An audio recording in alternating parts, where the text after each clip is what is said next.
నమస్కారం. శ్రీకర్ న్యూస్ కి స్వాగతం. ముందుగా ముఖ్యాంశాలు. సీఎం సహాయ నిధి పేదలకు వరం. రాష్ట్ర పర్యాటక సాంస్కృతిక సినిమాటోగ్రఫీ మంత్రి కందుల దుర్గేష్ పెరవలి మండల కేంద్రంలోని దీపికా ఫంక్షన్ హాల్లో సీఎంఆర్ఎఫ్ చెక్కులు పంపిణీ చేసిన మంత్రి దుర్గేష్ 50 మంది బాధితులకు 40.01 లక్షల విలువైన సీఎంఆర్ఎఫ్ చెక్కులు, ఎల్ఓసి పత్రాల పంపిణీ.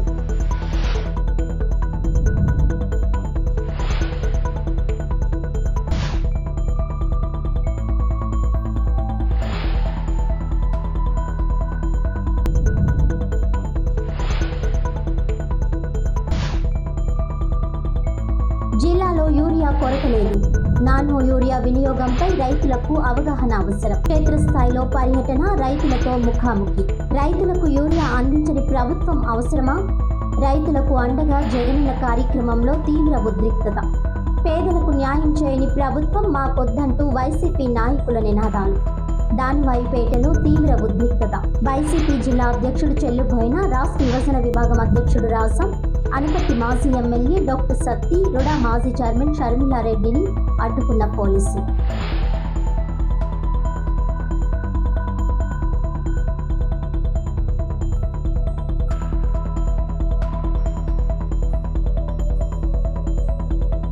ఓవైపు ప్రజల ఆరోగ్యం, మరోవైపు నిడదవోలు నియోజకవర్గం అభివృద్ధి, ఇంకోవైపు ప్రజా సమస్యల పరిష్కారానికి కృషి చేస్తున్నామని మంత్రి కందుల దుర్గేష్ అన్నారు.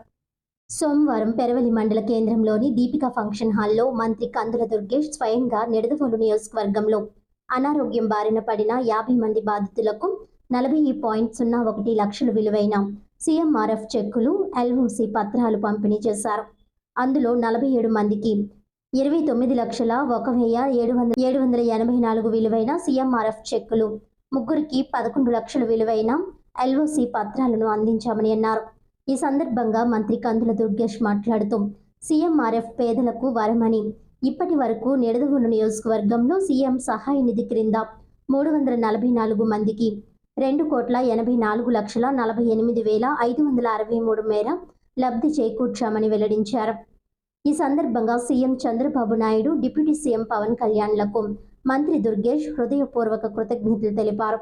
ఈ సందర్భంగా మంత్రి దుర్గేష్ మాట్లాడుతూ ఆ పనులకు హస్తం అందించేందుకు కూటమి ప్రభుత్వం సీఎం సహాయ నిధి ద్వారా నిరంతరం ఆర్థిక సాయం అందిస్తుందని అన్నారు.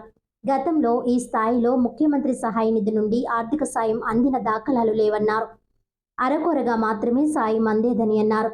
ఇకపై ఎవరైనా సమస్యతో వస్తే తాను నేరుగా వారి సమక్షంలోనే అధికారులతో మాట్లాడి సమస్య పరిష్కారానికి కృషి చేస్తానని అన్నారు.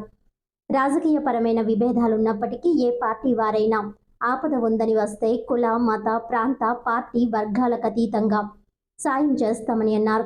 కొన్ని సందర్భాల్లో మానవతా దృక్పథంతో వ్యవహరిస్తామే తప్ప రాజకీయపరమైన విషయంలో తగ్గేదే లేదన్నారు. దీపం 2 పథకం, ఇంటి వద్దకే బియ్యం, పెన్షన్ల పంపిణీ అంశాల్లో సలహాలు, సూచనల కోసం అధికారులతో సమన్వయం చేసుకునేలా కార్యాచరణ రూపొందించామని అన్నారు. పెన్షన్లలో కోత ఉంటే సరిదిద్దేందుకు చర్యలు తీసుకుంటామని అన్నారు. పొరపాటున అర్హులు ఎవరికైనా పెన్షన్లు రద్దయితే తిరిగి దరఖాస్తు చేసుకుంటే అందిస్తామని అన్నారు. రేషన్ కార్డుల సమస్యలు సరిచేస్తున్నామని అన్నారు. ఏ ప్రభుత్వ లబ్ధి అయినా ఒక్కోసారి లేట్ అయినా ఇవ్వడం మాత్రం పక్కా అని భరోసా ఇచ్చారు.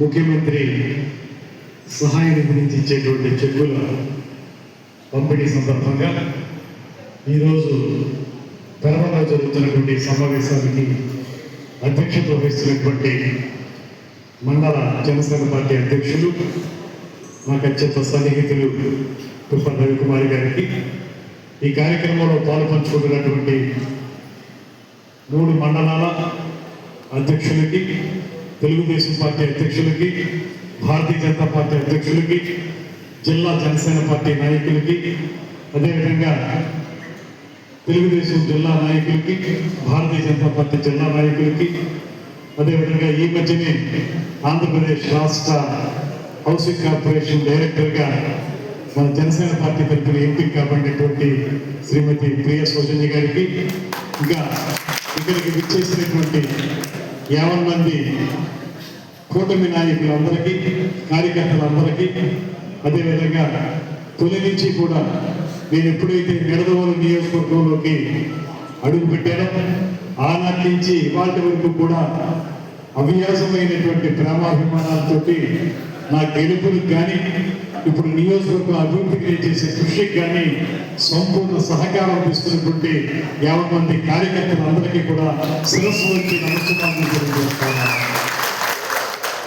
ముఖ్యమంత్రి చంద్రబాబు నాయుడు గారు ఆయన యొక్క దార్శనికత, ఆయన యొక్క అత్యంత పటిష్టమైనటువంటి నాయకత్వ పటిమ, దాంతోపాటు పేద ప్రజల కంట కన్నీరు తొలగడమే లక్ష్యంగా రాజకీయాల్లోకి వచ్చినటువంటి పవన్ కళ్యాణ్ గారు ఉప ముఖ్యమంత్రి గారు, అదేవిధంగా పైన నరేంద్ర మోడీ గారు, ఈ ముగ్గురు కలయికలో ఆంధ్రప్రదేశ్ రాష్ట్ర ప్రభుత్వం ఇవాళ అన్ని ప్రాంతాలని, అన్ని నియోజకవర్గాల్ని అత్యద్భుతంగా అభివృద్ధి చేస్తున్నటువంటి నేపథ్యంలో మనందరం కూడా గుర్తుపెట్టుకోవాల్సింది, ముఖ్యమంత్రి సహాయ నిధి అంటే గతంలో మనం చూసాం 100 మంది అప్లై చేస్తే ఒక 30 మందికి మాత్రమే వచ్చేది.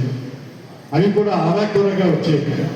ఇవాళ మీరు చూస్తే ఈ సంవత్సరం 2 నెలల కాలంలో రమారని మన ఒక్క నియోజకవర్గంలోనే ఈ ముఖ్యమంత్రి సహాయ నిధి నుంచి 2,84,48,563 రూపాయలని మనం ముఖ్యమంత్రి సహాయ నిధి తెచ్చుకోగలిగాం.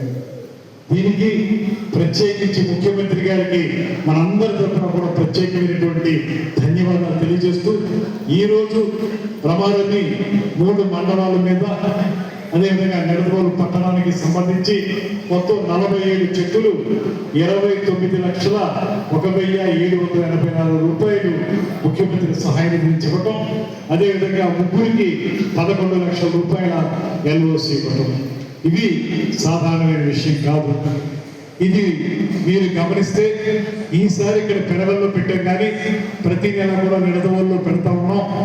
ప్రతి 15 రోజులకి, ప్రతి నెలకి కూడా ఎవరెవరైతే ముఖ్యమంత్రి సహాయ నిధి కోసం తమ ఆరోగ్యం గురించి చెక్కుల కోసం ప్రయత్నించారో వారందరికీ మేము వెంటనే రికమెండ్ చేయటం, అవి 15 రోజులకి, నెల రోజులకి రావటం, తద్వారా మీ అందరికీ అందజేయటం, దాని ద్వారా మీ ఆరోగ్యాల కోసం మీరు కృషి చేసుకోవడానికి ఒక అవకాశం కల్పించడం. తూర్పుగోదావరి జిల్లాలో రైతుల అవసరాలకు సరిపడా యూరియా నిల్వలు ఉన్నాయని, అదేవిధంగా తక్కువ పెట్టుబడులతో ఎక్కువ దిగుబడులు ఇచ్చే నానో యూరియా వినియోగంపై రైతులు దృష్టి పెట్టాలని జిల్లా కలెక్టర్ పి ప్రశాంతి సూచించారు. మంగళవారం దేవరపల్లి మండలం గౌరీపట్నం ప్యాక్ సొసైటీ, రంగంపేట మండలం రంగంపేట ప్యాక్ సొసైటీలో కలెక్టర్ క్షేత్రస్థాయిలో యూరియా వినియోగం, సరఫరాపై పరిశీలన చేయడంతో పాటు రైతులతో ముఖాముఖి జరిపారు. ఈ సందర్భంగా కలెక్టర్ పి ప్రశాంతి మాట్లాడుతూ, ఇప్పటి వరకు రైతు సేవా కేంద్రాలు, సహకార పరపతి సంఘాలు, ప్రైవేట్ డీలర్ల ద్వారా మొత్తం 23,129 మెట్రిక్ టన్నుల యూరియా సరఫరా జరిగిందన్నారు.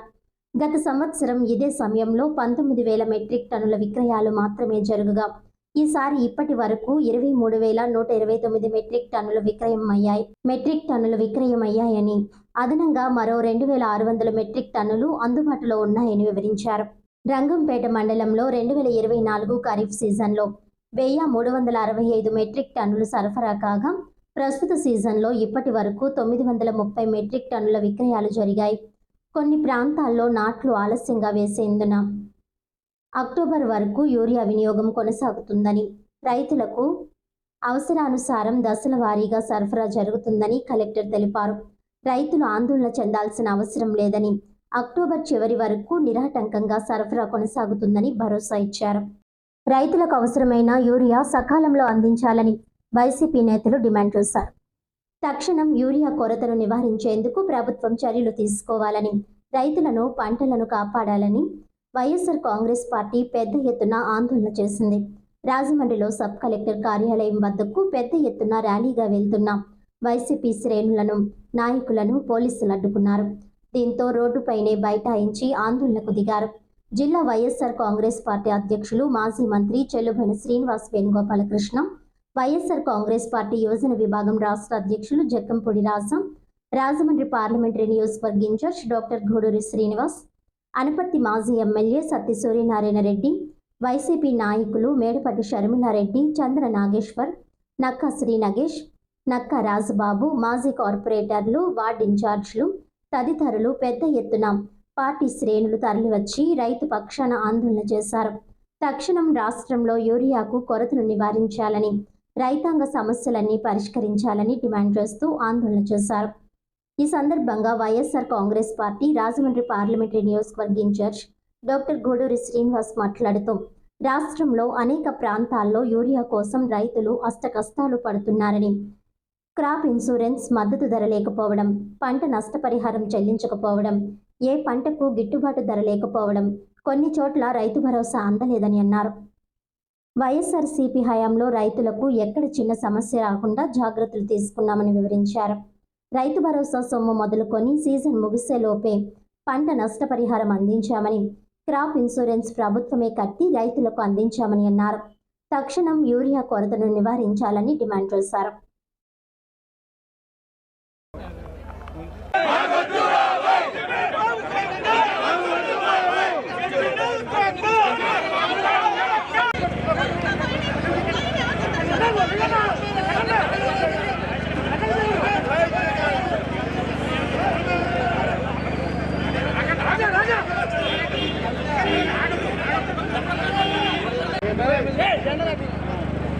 కుప్పల తప్పలుగా హామీలు ఇవ్వడం, ఎన్నికల అనంతరం వాటిని పూర్తిగా విస్మరించడం అనేటువంటిది నారా చంద్రబాబు నాయుడు గారికి వెన్నతో పెట్టినటువంటి విద్య.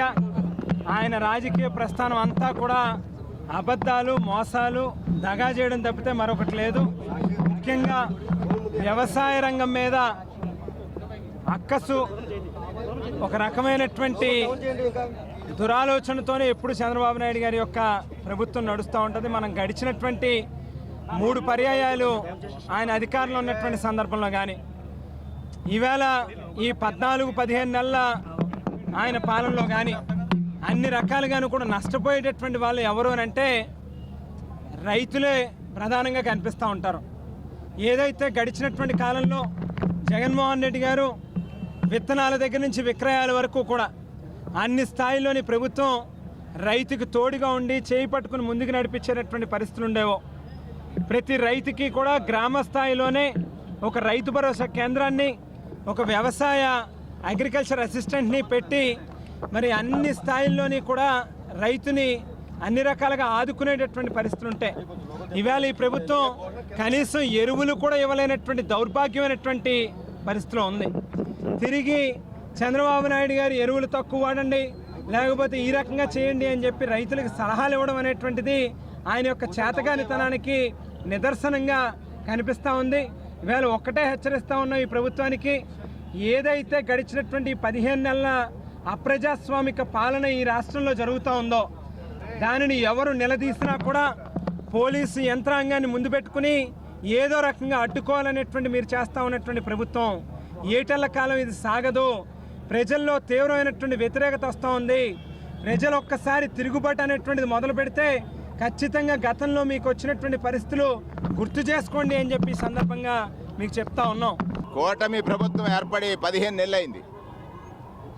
ప్రభుత్వం ఏర్పడినప్పటి నుంచి నేటి వరకు ప్రజావసరాలు తీర్చడంలో ఈ ప్రభుత్వం ఘోరంగా వైఫల్యం చెందింది. ప్రతి సందర్భంలోనూ ప్రత్యేకంగా రైతుల్ని ఈ ప్రభుత్వం వెన్నువిరిచింది. రైతుల ఆత్మహత్యలకు కారణం అవుతూ ఉంది. గతంలో రైతుల ఆత్మహత్యలు వినలేదు మనం, ఇవాళ రైతుల ఆత్మహత్య చేసుకునేటువంటి పరిస్థితికి తీసుకొచ్చింది. చంద్రబాబు నాయుడు గారు పదే చెప్తా ఉన్నాడు, చెప్పిందేది వాస్తవాలు కాదని ఇవాళ ప్రజలకు తెలిసింది. నేను అడుగుతున్నాను చంద్రబాబు నాయుడు గారిని కానీ ఈ రాష్ట్ర ప్రజల్ని అర్థం చేసుకోమని అడుగుతున్నాను. జగన్మోహన్ రెడ్డి గారు బయటకు వచ్చి మిర్చి ధర గురించి యార్డుకి వెళ్తే కానీ కేంద్రానికి ఉత్తరం రాయలేనటువంటి దయనీయ స్థితి ఈ ప్రభుత్వాన్ని. ధాన్యానికి సకాలంలో డబ్బులు చెల్లించట్లేదని ఉద్యమం చేస్తే కానీ చెల్లించినటువంటి దయనీయ స్థితి ఈ ప్రభుత్వాన్ని. పొగాకు ధరలు అడ్డంగా పడిపోయాయి. వాళ్ళని ఆదుకోమని జగన్మోహన్ రెడ్డి గారు యార్డుకి వెళ్తే కానీ కేంద్రానికి ఉత్తరం రాయలేనటువంటి ఈ ప్రభుత్వం పెద్ద చంద్రబాబు నాయుడు గారు. అలాగే మామిడి పంట రైతులు రోడ్ల మీద పడేస్తున్నారని జగన్మోహన్ రెడ్డి గారు వెళ్ళి పరిశీలిస్తే కానీ అక్కడ మామిడి రైతులకి న్యాయం జరగనటువంటి పరిస్థితి. ఇవాళ పంట వేసిన రైతు సకాలంలో యూరియా వేయకపోతే ఆ పంట ఎదగదని ఏపుగా తెలిసినటువంటి రైతు ఇవాళ మనోవేదనతో బారుల తీరి ఎండలో చెప్పులేమో వరుసలో పెడతా ఉంటారు. బాధ్యత లేనటువంటి మంత్రి మాట్లాడుతున్నాడు, భోజనానికి వెళ్తే ప్లేట్ పెట్టుకోవాలి. నీకు బాధ్యత లేదు. ఎందుకని గతంలో రైతులను ఆదుకోవడం కోసం ఒక ఎగ్జాంపుల్ ఉంది, అదే జగన్మోహన్ రెడ్డి. రైతు భరోసా కేంద్రాలు కానీ విత్తనం నుంచి విక్రయం దాకా రైతును ఆదుకోవడానికి చేసినటువంటి చర్యలు కానీ ఒకసారి చూసి నేర్చుకోండి. ఇవాళ ఈ యూరియా కొరత కారణం ఎవరు? మీరు కదా. బ్లాక్ మార్కెట్లో యూరియా దొరుకుతుందంటే ఆ బ్లాక్ మార్కెట్ని నియంత్రించలేని అసమర్థ ప్రభుత్వం కాదా ఇది? రాజమహేంద్రవరం రాజేంద్ర నగర్ 4వ డివిజన్లో గుంటముక్కల అప్పారావు వీధిలో గణపతి నవరాత్రి మహోత్సవాల సందర్భంగా వృద్ధులకు చీరలు పంపిణీ చేశారు. రాజమహేంద్రవరం రాజేంద్ర నగర్ 4వ డివిజన్లో గుంటముక్కల అప్పారావు వీధిలో 44వ గణపతి నవరాత్రి మహోత్సవాలు అత్యంత వైభవంగా నిర్వహించారు. ముగింపు మహోత్సవాల సందర్భంగా సుమారుగా 50 మంది వృద్ధులకు చీరలు, పండ్లు పంపిణీ చేశారు. ఈ కార్యక్రమానికి ముఖ్య అతిథిగా తాడేపల్లిగూడెం తెలుగుదేశం పార్టీ పరిశీలకులు నక్కా చిట్టిబాబు విచ్చేసి వారి చేతుల మీదుగా చీరలు పంపిణీ కార్యక్రమాన్ని ప్రారంభించారు. ఈ కార్యక్రమంలో గణపతి ఆలయ కమిటీ ప్రెసిడెంట్ కాలేపు ప్రసాదరావు, కాలేపు సత్యనారాయణ, కాలేపు నాగేశ్వరరావు, గుంటముక్కల కుమార్ వేగు, గుంటముక్కల స్వామిశేఖర్, కాలేపు తిరుమల శ్రీనివాస్, కాలేపు శివకుమార్, కాలేపు పద్మకుమారి, నల్లా భ్రమరాంబ, అనంతలక్ష్మి, సరోజ, కాలేపు బిందు, జట్టి భవానీ, అరుణ సాయి శ్రీనివాస్, జట్టి అనిల్, వినయ్ మొదలగు ఆలయ కమిటీ మెంబర్లు పాల్గొన్నారు. ఈ సందర్భంగా నక్కా చిట్టిబాబు, ఆలయ కమిటీ ప్రెసిడెంట్ ఈ కార్యక్రమాన్ని ఉద్దేశించి ప్రసంగించారు.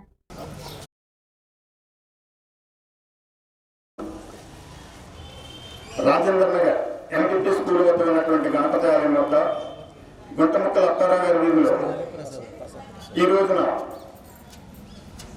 వృద్ధులందరికీ కూడా సేవలు పంపిణీ జరపనున్నది. సేవలు, పండ్లు నక్కా చిట్టుబాబు గారు వారి చేతుల మీదుగా అందరికీ కూడా పంపడం జరిగినది. కావున అందరికీ తెలియజేస్తున్నాం. ఈ యొక్క గణపతి ఆలయము గత 44 సంవత్సరాల నుండి కూడా ఇక్కడ ఇదే విధంగా అన్ని విధములైనటువంటి సేవా కార్యక్రమాలన్నీ కూడా ఇక్కడ నిర్వర్తిస్తూ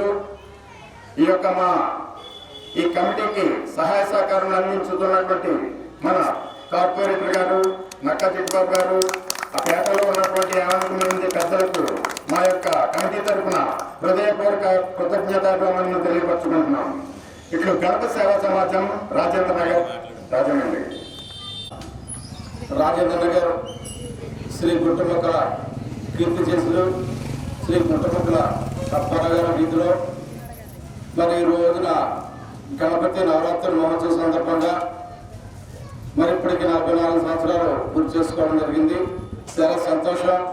మరి 44 సంవత్సరాల నుంచి కూడా క్రమం తప్పకుండా దినదిన అభివృద్ధి చెందుతూ మరి ఇక్కడ వినాయకుడి విగ్రహం నిలబెట్టడంతో పాటుగా మరి ప్రతిరోజు కూడా పూజలు నిర్వర్తిస్తూ మరి సాయంత్రం ఏదో ప్రోగ్రాం పెట్టి మరి కార్యక్రమాలు చేయడంతో పాటుగా గణపతి ఊరేగింపు, అలాగే వేలాది మందికి కూడా అన్నదాన కార్యక్రమం చేయడం జరుగుతుంది.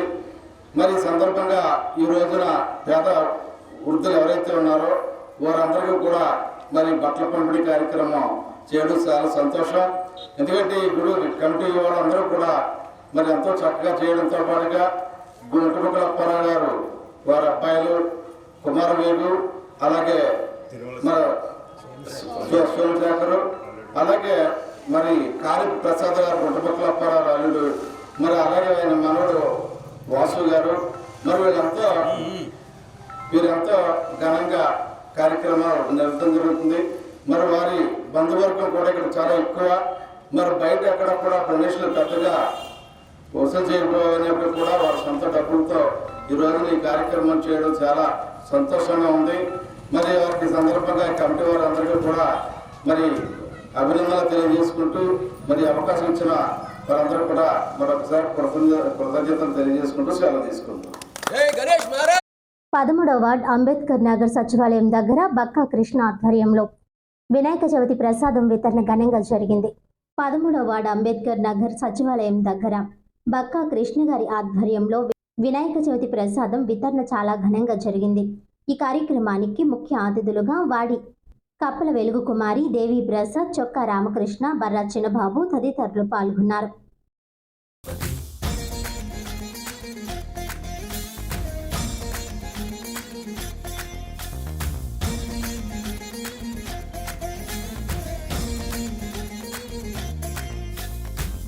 జయ గణేశ, జై కొడత గణేశ, జయములివ్వు బొజ్జ గణేశ.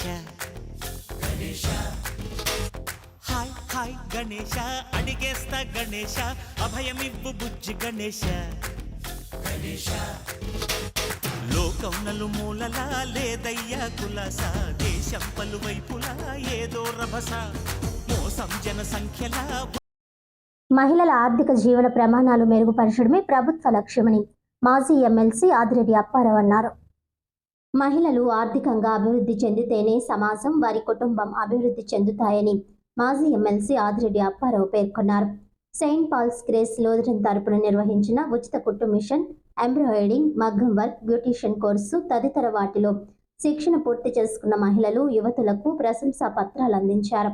ఈ కార్యక్రమానికి మాజీ ఎమ్మెల్సీ ఆదిరెడ్డి అప్పారావు ముఖ్య అతిథిగా హాజరయ్యారు. ఈ సందర్భంగా ఆయన మాట్లాడుతూ మహిళల ఆర్థిక అభివృద్ధి కోసం కూటమి ప్రభుత్వం అనేక సంక్షేమ పథకాలు అమలు చేస్తోందని అన్నారు. అనంతరం సంఘం సభ్యులు మాజీ ఎమ్మెల్సీ ఆదిరెడ్డి అప్పారావును ఘనంగా సన్మానించారు.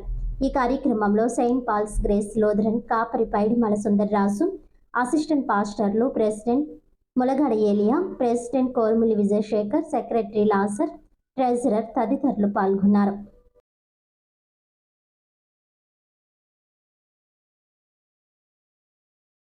వార్తలను ముఖ్యాంశాలు మరోసారి. సీఎం సహాయ నిధి పేదలకు వరం. రాష్ట్ర పర్యాటక, సాంస్కృతిక, సినిమాటోగ్రఫీ మంత్రి కందుల దుర్గేష్ పెరవలి మండల కేంద్రంలోని దీపికా ఫంక్షన్ హాల్లో సీఎంఆర్ఎఫ్ చెక్కులు పంపిణీ చేసిన మంత్రి దుర్గేష్ 50 మంది బాధితులకు 40.01 లక్షల విలువైన సీఎంఆర్ఎఫ్ చెక్కులు, ఎల్ఓసి పత్రాల పంపిణీ.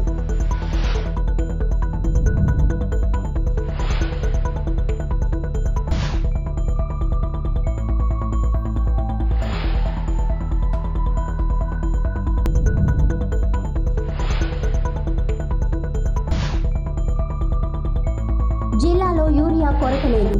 నానో యూరియా వినియోగంపై రైతులకు అవగాహన అవసరం. క్షేత్రస్థాయిలో పర్యటన, రైతులతో ముఖాముఖి. రైతులకు యూరియా అందించని ప్రభుత్వం అవసరమా? రైతులకు అండగా జగనన్న కార్యక్రమంలో తీవ్ర ఉద్రిక్తత. పేదలకు న్యాయం చేయని ప్రభుత్వం మాకొద్దంటూ వైసీపీ నాయకుల నినాదాలు. దానివాయిపేటలో తీవ్ర ఉద్రిక్తత.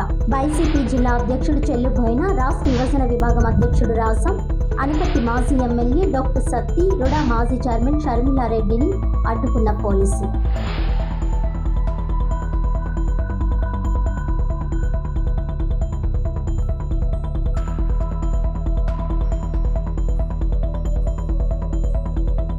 ఈనాటి వార్తలు ఇంతటితో సమాప్తం. తిరిగి వచ్చే బులెటిన్లో మళ్ళీ కలుద్దాం. అంతవరకు సెలవు. నమస్కారం.